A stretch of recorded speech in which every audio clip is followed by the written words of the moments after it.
Right now, we are going to do Dissent by Design. I have Nadya Tolokonnikova joining me. You probably know her work from Pussy Riot. You can make some noise for Nadya. Come on down, yeah. I never know when it's time to come out. Yeah, no, I think there's no rules. We also have Hayden Adams joining us from Uniswap. He's going to be videoing in. Hayden, are you live? Are you with us? Hey, everyone. Woo! We love variables around here. But I can't hear Trevor's. Check. Oh, it's over there. Hi, Hayden. Can you see us?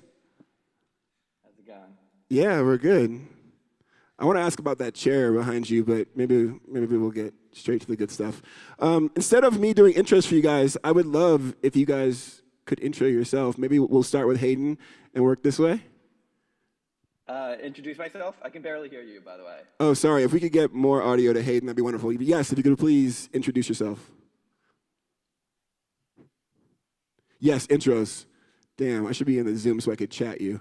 If anyone wants to chat, that Hayden should do an intro. If not, Nadya, why don't you do yours, and then we'll come back to Hayden. Hi, my name is Nadya. I'm from Pussy Riot. Started Pussy Riot years ago in 2011 when Putin was about to become president again and again and again and again. I didn't like it, so I decided to dedicate my whole life to fighting against him. Well, I don't have good news for you. He's still a dictator in my country. Recently, he started a war against Ukraine. As you probably know, I'm not happy. I'm devastated about it. So anyway, Pussy Riot is a thing. It's a feminist collective, and we do all sorts of performances. We identify as conceptual art collective, and right now we have hundreds or maybe thousands of members all around the world. We refer to Pussy Riot as the first DAO ever, before DAO was a thing. Because I'm the original hipster, and it's decentralized, it's an organization and it's autonomous, and everyone can become a member of Pussy Riot. So if you want to put on a mask and protest against something, you feel free to do so. Anyone can be Pussy Riot. And then 2014, after getting out of jail, I started a media outlet which became one of the most influential media outlets in Russia. It's called Media Zona, and it reports on police violence, what's happening in courts and prisons, and the most important political cases. And Unicorn DAO as well, you probably heard of it. We started Unicorn DAO the end of last year, beginning of this year, and what we do, we collect art made by women, non-binary people, and LGBTQ+ people. Beautiful. So I assume I'm supposed to intro. I couldn't hear what Trevor said. Yeah, can you hear me I'll now? just go. Can you hear me now or no? No? A little bit. Okay. I can hear Nadya's mic perfectly, but I'll intro. So my name is Hayden. I'm the founder of Uniswap protocol. Uniswap is a decentralized protocol built on Ethereum for trading cryptocurrencies. So I started working on this about 4.5 years ago, and it launched about 3.5 years ago. And Uniswap essentially made it much easier to create liquidity on top of, for tokens. In the early days of Ethereum, there were these properties of Ethereum that were really exciting to me. Its level of decentralization, the fact that you could create applications without central points of failure, the fact that people could engage in complex financial transactions without trusting each other. But many of the other early applications built on Ethereum didn't have the same decentralization and censorship-resistant properties that were exciting to me about Ethereum itself. And so when I set out to create Uniswap, the idea was creating a system where people could trade and exchange value without needing to rely on any third party. And since then, Uniswap has facilitated about $1 trillion of trading and has about 80,000 different tokens trading on it. A lot of the early use cases of Uniswap are really users who are not being served well by the existing applications on Ethereum and the centralized systems that have been created. Now I'm basically running Uniswap Labs, which is a company that builds products on top of the Uniswap protocol and other protocols. Fantastic. Thank you. And can we do another mic check? Hayden, can you hear me now? Is that any better, or no? Yeah, I can sort of hear you. Okay, cool. Why don't we quickly follow up? I remember when Uniswap was kicking off, I remember how radical it felt. I feel like Amin and like Dre, RAC, were talking my ear off about it. How did you think about the act of dissent that was creating Uniswap? Did you expect it to be as big as it would be now? I definitely didn't expect it to be, where it is today in the early days. I think for me in the early days, it was almost like an experiment in decentralization.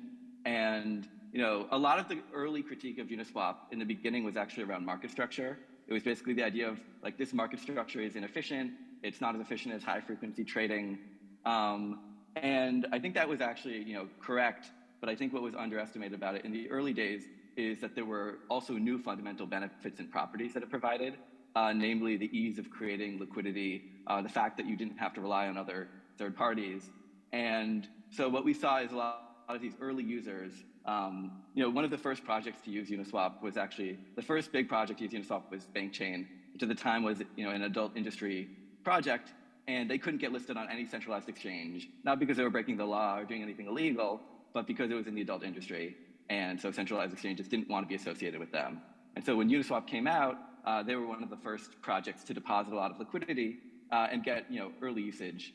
And then other early projects that used Uniswap were smaller tokens. Back then, at the time, centralized exchanges had these very high listing fees, and even if you could pay those listing fees, you also had to pay professional market makers to come in and create liquidity for your asset. And so with Uniswap, even for small projects, anyone can come in and create their own liquidity. And so, the earliest users were definitely users that were not being served well by existing systems. I think what was not necessarily expected, I knew that there was like some spectrum of use case and usage. I think that the demand for decentralization and censorship resistance and trustlessness was actually so great that today Uniswap is now the predominant form of exchange on Ethereum. I think in the early days, that was definitely not something that I was expecting or taking for granted. I sort of figured it might have a niche or some subset of usage. But today, it seems to be the main form. I love that. Thank you. And Nadya, it seems like dissent is in your DNA. Can you talk about your journey into Web3 and crypto? Should I start from analyzing my DNA? Yeah, let's go as deep as you want to go. Well, my mom is a dominatrix, and she bosses around men. My dad, he was part of Perestroika, the time in Soviet Union when it fell apart. So they taught me to be critical of things, including myself, which is not always a good thing, but I'm really tough on myself. And I think partly because of that, I always push myself to learn more. And as an activist in Russia, I was curious about cryptography from early on, because we needed to use that in order to stay alive and in order to stay on freedom. And actually did help us quite a bit. We were able to run from the whole Russian police searching for us when the criminal case on us was opened. We were able to run from them for a week, which doesn't sound a lot, but it's like you're used to Netflix movies and stuff. Like real life people are not superheroes, but we were a little bit because we were equipped with knowledge of technology. And so when they caught us finally, because some fucker from our collective didn't use Tor, they caught us and they were really genuinely surprised. They were happy, they were celebrating the fact that they were able to catch us. So for an activist, it is impossible to know digital tools because, well, you cannot be relevant to that because that's what the government uses, that's what corporations that you go against sometimes use as well. So then I was kind of not really interested in cryptocurrency because I'm not super mega interested in money in general. Like whatever they exist, I exist, we exist in parallel for the most part. And then when the NFT movement started, it was different for me because that's where culture and technology and potentially protest met up. And I entered in the beginning of last year, and my idea was to bring more activism into this space. And I was also at the same time connecting with existing groups who were developing, who were working on certain social issues. I was critical at first, obviously, because I saw a lot of bros. I don't really vibe with them. But then I found, women, VOCA, Women of Contemporary Art group, and a couple of others. And I realized that communities who are traditionally underrepresented use it as well for their benefit, and that's what I decided to do. And I dropped my first NFT. It was sold for 180 ETH. I thought it doesn't suck, and I decided to continue. And I've done a couple of my own NFT drops, and but what I really got excited about is building a community around supporting creators who happen to be female, non-binary, LGBTQ+. It started from me running around conferences like this one, but actually much more bro-ish, like Miami Bitcoin conference. I came there last year. I was absolutely terrified. Never had such an amount of catcalling and just people objectifying me, treating me like a piece of ass. And so I couldn't even enter a strip club like this. They told me like I wear see-through, so go to fucking horny jail, and they rejected me. And so I didn't really like all this attitude. And at first, wanted to just connect with as many people as possible or talking to them personally, then realized that revolution is not being done by just one person walking from door to door. That's important, but that's not enough. So we decided to put together pretty influential people in Web3 and also a pool of money that we're using for purchasing artworks and hopefully pumping the price of female creators. And then we created Ukraine DAO, but I guess we can go to that later, and I'll shut up for a second. No, that's wonderful. I'd love to talk Ukraine DAO.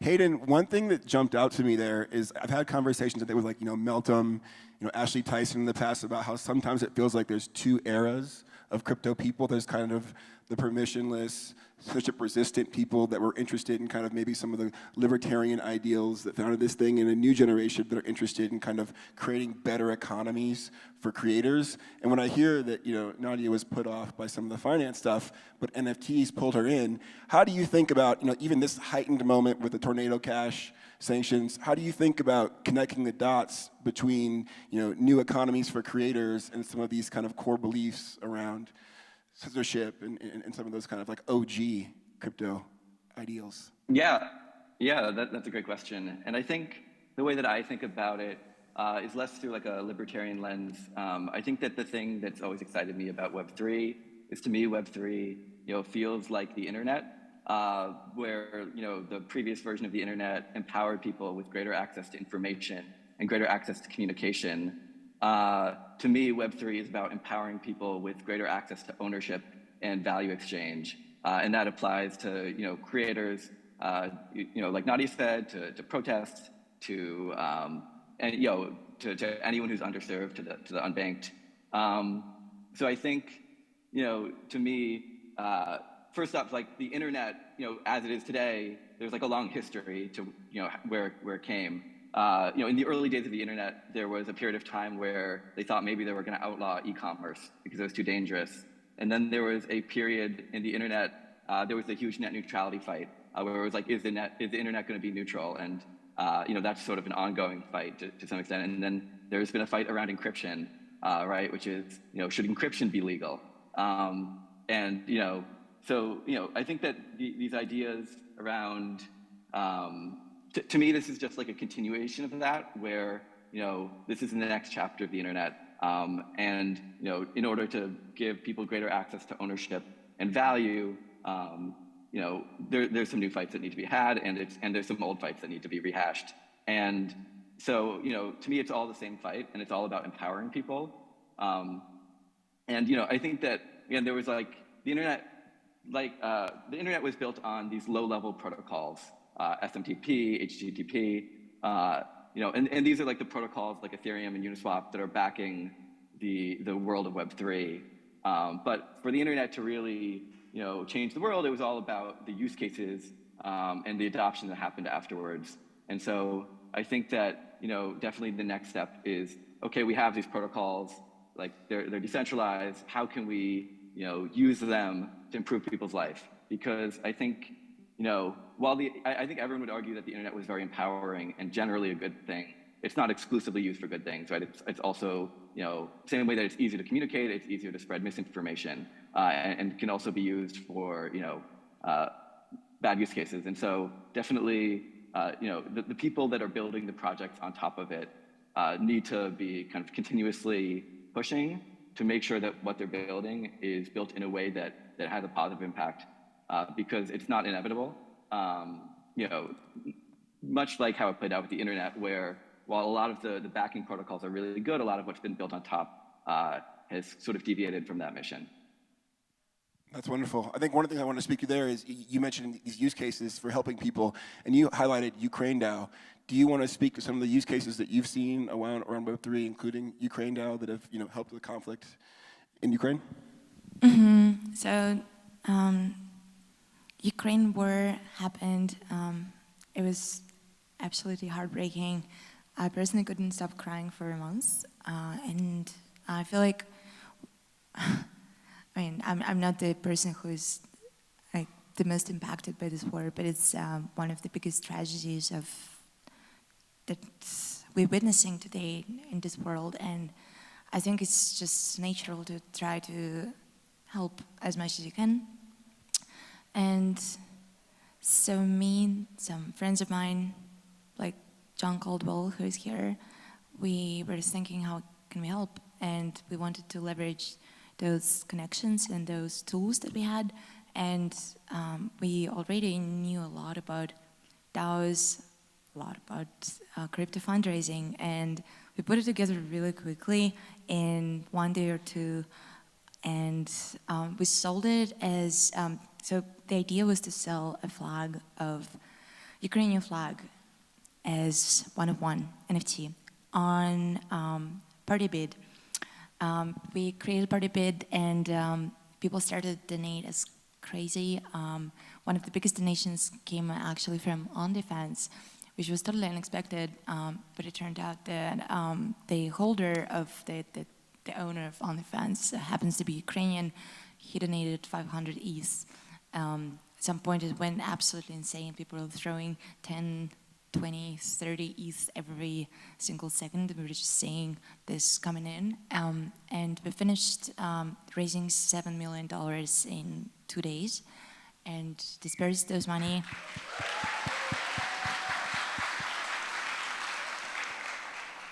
Thanks to everyone who donated and who supported, who shared this. It was incredible, and it was truly showing us the power of Web3. And I think this is the struggle that we all are going to be having the next few years, to prove the general population that crypto is useful, not just for people who are pumping their bags, but also for public goods, for peace in the world, for humanity in general. And I remember talking a few days later after this fundraiser on Twitter Spaces with Vitalik Buterin, the founder of Ethereum, and he said that well, first of all, he supported these fundraisers. He was one of the first people who tweeted about it. So I think that was one of the keys to the success of it, because reputation is the biggest thing you have in crypto. It's incredibly important, cannot overestimate the importance of it. So he backed this fundraising with his reputation. And then a few days later, he said that it's one of the most interesting to him personally use cases of this technology, exactly because of that, because it proves people that it can be something more than just trading monkey JPEGs. I love that. Yeah, and completely agree with Nadya. Just, it's not the people with money making more money or, pumping it, like zero-sum games aren't really, what's interesting to me about any of this. It's, definitely Nadya's story and stories like it are really inspiring because that's definitely what, I hope to see happen with crypto. We actually also had a project. I don't think we raised quite as much as Nadya did, but, when the when Ukraine put out those Ethereum addresses for donations, they said that we accept, those were centralized exchange addresses. And so they said they accepted donations in USDT and ETH, which were, what was supported by that centralized exchange. And so, in the 2 days after that, we were able to quickly throw together a project on our side, which allowed you to basically, in a single click, swap any token on Ethereum or any token on Uniswap, at least, for ETH, and then send that to the Ukraine donation address in a single transaction. And so I think, I don't remember the exact amount that we raised from that, but it's sort of another example of like how Web3 can quickly be used to support causes. That's fantastic. And Hayden, obviously a ton has changed since you launched the protocol. How do you think about the future of Uniswap Labs? How do you think about building positive sum games that can affect people? What does 5, 10 years from now look like for you guys? Yeah, so I'd say that where we started is with this low-level protocol, much like the protocols back in the internet. And I think where we are now is it's still pretty hard to build on top of these protocols. It's still pretty hard to it's getting easier. But really, the next chapter for Uniswap Labs is about making it, 10 times easier to, build on top of and 10 times easier to use. And so, those range from, developer APIs and developer-facing tools like the widget that we recently released that Friends with Benefits actually builds on top of for when you sign up for membership, but as well to, more doubling down on our user-facing products. Today, just Web3 interfaces in general are really hard to use and onboard to. And so we have a bunch of projects, can't all be announced right now, but examples are like Genie, which is the NFT aggregator that we recently bought. We're working to make NFT marketplaces, much easier to onboard and use.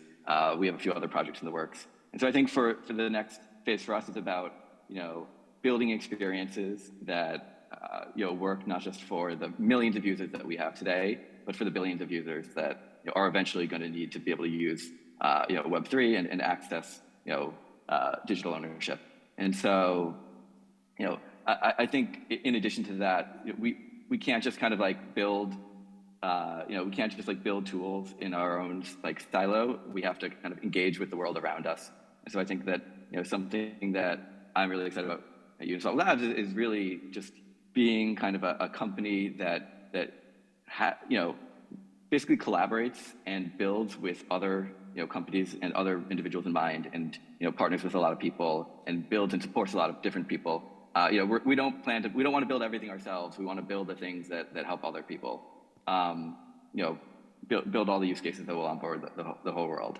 So that's incredible. I think we have a little bit of time with you, so I'm going to sneak one more question in because inquiring minds, mostly NFT general chat in the Discord, you want to know there's been some cool innovations around NFTs, SudoSwap, et cetera. How do you think about what you guys could do to innovate in the space and potentially enable folks like Unicorn DAO to capture more value? Yeah, I'd say that basically I don't really view, I think today DeFi and NFTs are viewed as these two completely separate worlds, but to me they're both just part of this broader Web3 thing where we're trying to make digital ownership and value more accessible. So I think that one thing that's sort of unique about us is that we can kind of, coming in from DeFi, we can sort of experiment with more combined user experiences that combine both DeFi and NFTs into single experiences, but then also taking some of what we've learned, somehow it seems like, and just because the NFT space is a little bit newer, I think that what we can do is we can take some of the learnings from DeFi, both in terms of how to build really highly decentralized systems, open source systems, and apply that to the NFT world and try to push it forward from a technology standpoint and from a user experience standpoint. I think that, I really love the NFT space. It also tends to be, I think it reminds me of like, the NFT space just basically went through what we call DeFi summer in the DeFi space, a year before, where there was all these different, crazy projects, and then, a lot of kind of scammy things and a lot of like, things where people are just trying to make a lot of money. And I think now we're in the phase of like, maybe like only the strongest, most decentralized projects are able to survive. And so I think just applying the kind of level of rigor and focus that we took from DeFi and being able to process $1 trillion in trading, and bringing that to the NFT world. I know that's a little bit vague. It's hard to talk about things that are coming soon, but not quite. Not quite public yet. That was me pushing my luck. So thank you for answering it all. I appreciate it. Yeah, and Hayden, I don't know, do you have to jump now, or how are you on time? I'm going to take your no responses. You're going to stick around forever with us.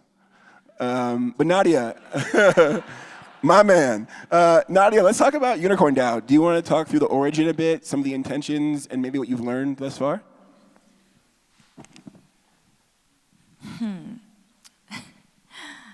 The origins, I mean, I feel like it's a DAO, so I can speak just from my perspective, but it's, it has much more people than just me. Laura, for example, John. Are there members of Unicorn DAO here? No. We got some hands. Oh yeah, okay. Yeah. Awesome, great. So I can talk just from my perspective, but for me, it all originated, again, Bitcoin conference. I was so traumatized by it. But actually, your party was one of the best parties.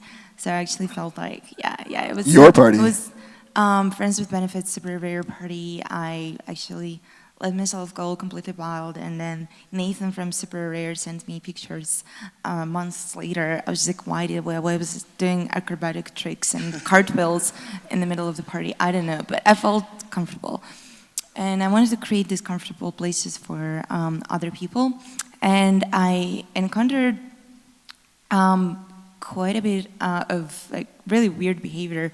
It's like from some mail collectors, they act like they never heard of Me Too, Harvey Weinstein. They're pretty awkward. They'd be like, come to my hotel room. I'm like, yo, I've never seen you in life. I've never seen you in person. You want me to come to your hotel room? That's weird. And I mean, I know what to say to people. I mean, I know how to tell people to fuck off really good. But I don't know if 17 or 18 years old version of myself would be as equipped and in that. So, and I'm also trying to bring a lot of young female creators in space, and it's not like I'm trying to be overprotective, but I'm trying to at least create an ecosystem where they can feel more empowered.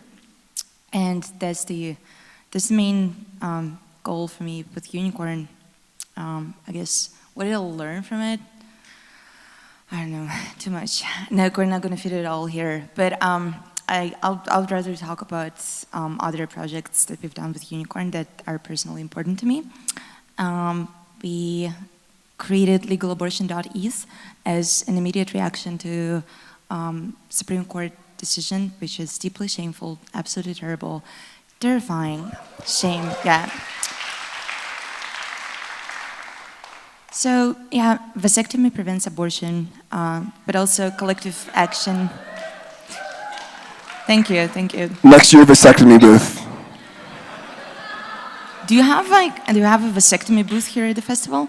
We can just set one up right now, huh? Okay. Boys, put your fucking money where your mouth is. In the meanwhile, while we didn't do vasectomies, I think it's important for people to for everyone to make sure that women have access to free, safe, and legal, if possible, abortions. And we collaborated with Endowment on creating this wallet, legalabortion.eth, and it was our reaction to Planned Parenthood or any other reproductive rights organization not having crypto wallet. And this is another thing that we are advocating a lot as Unicorn. We are trying to onboard existing nonprofits to Web3, and we have sessions with them, phone calls. We help them with strategies, help Planned Parenthood in launching their own crypto wallet. But in the meanwhile, we created this legalabortion.eth, so everyone who is crypto native and wants to donate in ETH or USDC, they can just throw money in there. And we've seen a lot of help from people from traditional pop world, like for example Salem, who's a musician. You probably know her because she created the song Crypto Boy. Great song. She made a drop on Sound XYZ. I created an artwork for Crypto Boy, and we sent all the money from there to Center for Reproductive Rights. Overall, we raised $500,000 for reproductive rights, hoping to raise more. We are about to. Thank you. Hello, we're about to make a drop on OpenSea. It's actually alpha now, but nobody knows about it, but you're the first people who know about it. So we are... Alpha League. We're working with some big artists like Mad Dog on creating a drop that will benefit legalabortion.eth and yeah, I think, like, to me, what crypto does is provides you an opportunity to react really quickly on what happens in the world. As an activist, that's the most important thing to me, because I've been working with traditional nonprofits for all my life, and they can be really slow and bureaucratic, and decision-making process takes forever, and then you're just like, oh yeah, but you know, hundreds of people died already because of this and this, because you didn't act quickly, so we can actually act quickly here. Fantastic. Hayden, hopefully you can hear me. I have a question. You know, where do you see the kind of design space or white space for dissent more broadly in Web3? Is it climate? Is it scientific research? Where do you see opportunities to go and challenge the status quo? Yeah, I mean, I think it's all of the above. It's everything Nadya said. It's everything you said. You know, I think that, you know, the same way that, you know, and maybe I keep abstracting things. It's very interesting because, you know, Nadya has all these very specific examples, and then I think about things in very abstract terms sometimes. But I really see it as like the internet, and so all of the different use cases, everyone that's on the fringes, everyone that is sort of fighting for something. I think that crypto is a really good way to coordinate. You know, again, you know, the same way that Tor and different things were good ways of coordinating and communicating. I think that, you know, these are now good tools for fundraising, for coordinating ownership, for coordinating, you know, governance, for voting, for you know, transferring, you know, value, for so I think that it's really, you know, basically everything. And I know that's a sort of boring answer, but that's really how I see it. No, I think that's perfect, and I know you're kind of thinking at a pretty high level. Are there any projects you've seen recently that have kind of sparked a lot of interest or excited you? I know it's kind of an on-the-spot one. Yeah, definitely on the spot. Again, I think that, you know, the ones that excite me the most are really the ones that where it's really clear. And so, you know, some of the things that Nadya's talked about, I think the Ukraine stuff was probably the thing that, you know, was the first time that it felt like what we've been working on had an impact on more of like a global scale. And so I think that was one that really stood out. In terms of, like, you know, super recent stuff, I think that I guess I'm very interested to see how it's sort of very in the early days of it, but how, you know, with what's happened recently, how some of the, like, the freedom of speech and, you know, coordinating around activism for you know, the right to develop software, and you know, my hope is that the crypto world can really coordinate and make the case for software as free speech and you know, the right to develop software. It's incredibly important. Thank you. Yeah, thank you, Hayden. Yep, thank you. Now, Nadya, it feels like there's like 15 of you. I don't know how you do all that you do. When we talk about kind of organizing for dissent and, you know, kind of mobilizing people and kind of articulating a clear message people can get behind, how do you think about, you know, bringing people together, forming community to create change in the world? How do you do that? Yeah. I don't know, various ways. I mean, like, in real life activations are important, but most of the time it's just me sitting on the internet and posting memes and people react to them and they're like, oh, we want to be part of your community. Meme magic. Don't underestimate the memes. Yeah, I love that. We got about 10 minutes left. Hayden, I'm curious, as you look at the broader Web3 landscape, that was perfect, Nadya. That was actually the right answer. The mainstream media doesn't want you to tell that, but that's the real stuff. Hayden, how do you think about Web3 more broadly? Where do you see kind of opportunities? Where do you see the space evolving? Are there things? We've got a room full of really special people. One of my favorite things about FWB is people coming together to build projects that create these positive some outcomes. You have a fixed amount of bandwidth. What did you want the folks in here to be out there in the world building, trying to accomplish? Yeah, and I think all the things talked about so far, but I think that like one thing that is maybe underestimated in crypto broadly, I think there's like a lack of attention and focus, which is like there's like a bunch of different ideas, and I think that there's a lot of room for all of them to be done like to a greater standard and better. I think that like something that like like with Uniswap, like I think that like it's not necessarily about like all different new use cases. It's about like taking one simple idea and just like kind of continuing to drive it forward and push it forward. And so I'm really excited actually about FWB and what you guys do. I think that coordinating token gated events and communities, really excited by that. I think it's really, but it's not about any particular. I think it's just about like focused and like and just like like for Uniswap it's been like 5 years and still like it's not always about. I think especially in DeFi, maybe DeFi is a little guilty of like of getting too complex even in how we talk about things and like playing these really complicated money games.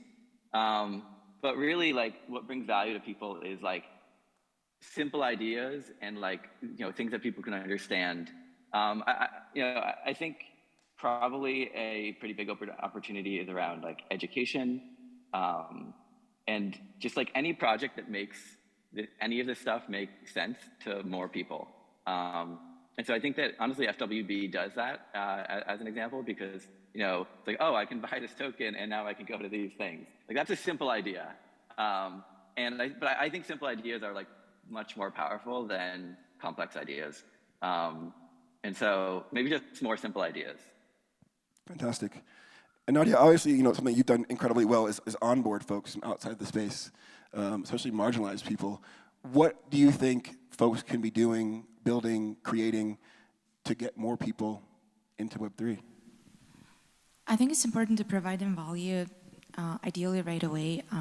For example, Kevin Rose have Moonbirds, his oddities, and there were some oddities that were not claimed because people like me, stupid, didn't nest Moonbird. So they had some excessive oddities that they hold on to.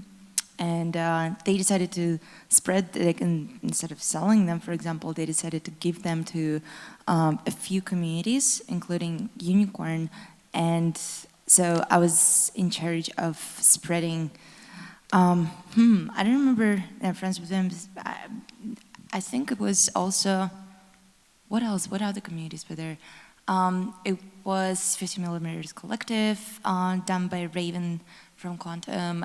It was, anyway, so they spread endowment also. So they gave 50 Moonbirds for 50 oddities to all of those organizations, and our job was to identify to who we want to send those to. And it was important for me to pick those people who either didn't have exposure to Web3 or were left out for one or another reason from benefiting from Web3. And I think,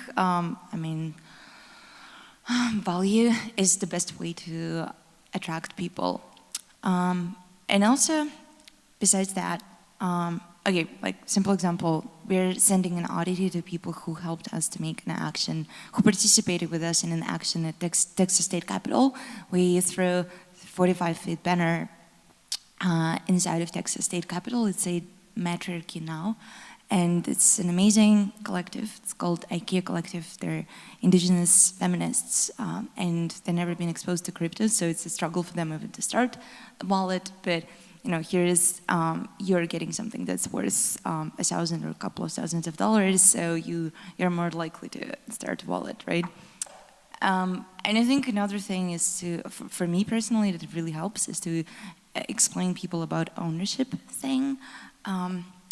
Basically, I meet a lot of creators who are super skeptical towards NFTs, towards Web3, but they do complain a lot about platforms, Web2 platforms like Twitch, YouTube, Instagram, OnlyFans even. Like when OnlyFans tried to ban porn, that was completely terrible, disgusting, because it was built on hard work of sex workers, of adult performers, and like someday they just woke up to this news that porn is now banned at OnlyFans. So at that time, it was possible for them with big campaign to override it, and they took it back. So now I can post my porn on OnlyFans, no problem.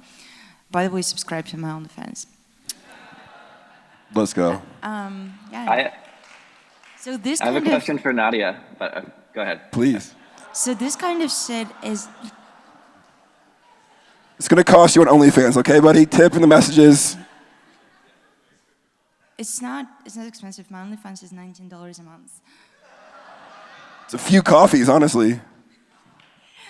So, at platforms that are built, like Web3 platforms, this kind of shit is not going to be possible. And the earlier you join the platform, the more ownership you're going to get. You're going to get token.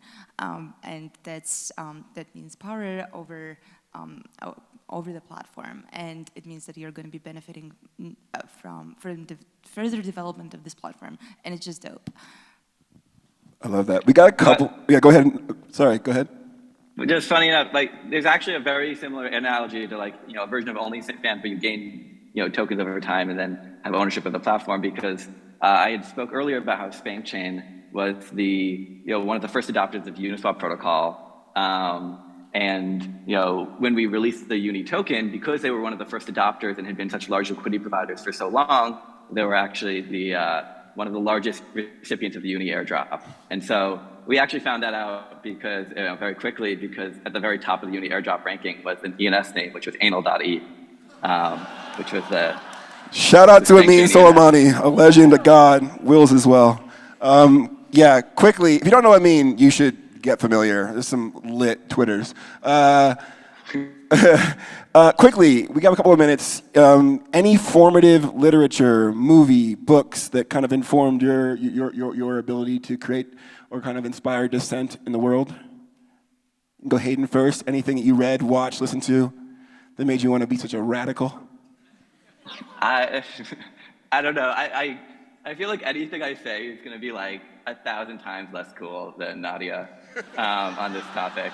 I don't know, I sort of just ended up I just sort of ended up here. I think that, I've always been I think for me, I've just, I don't know, growing up on the internet and just being a part of internet communities and, personal experiences, I think it's just, I've sort of always had a tendency towards wanting to, maybe my whole life, I kind of felt frustrated by things around me, but never quite knew why or what to do about it. And I think that it wasn't really until I started working on Uniswap and working on Ethereum that I actually felt good. And so I just kept doing it, and that's sort of where I am today. But no, I don't know if I have anything beyond that. Beautiful, Nadya. To me, it's Sartre, nausea. Yeah, and second, everything that I could find on Root Tracker and Pirate Bay. Root Tracker is a Russian big torrent resource. It was a big thing. I was growing up in a really small city, didn't really have access to books or films, anything, but we love torrents. We love torrents. We'll end on that note. Thank you guys very much, Hayden, Nadya. Thank you for having me. Thanks for accommodating me remotely. Wish I could be there.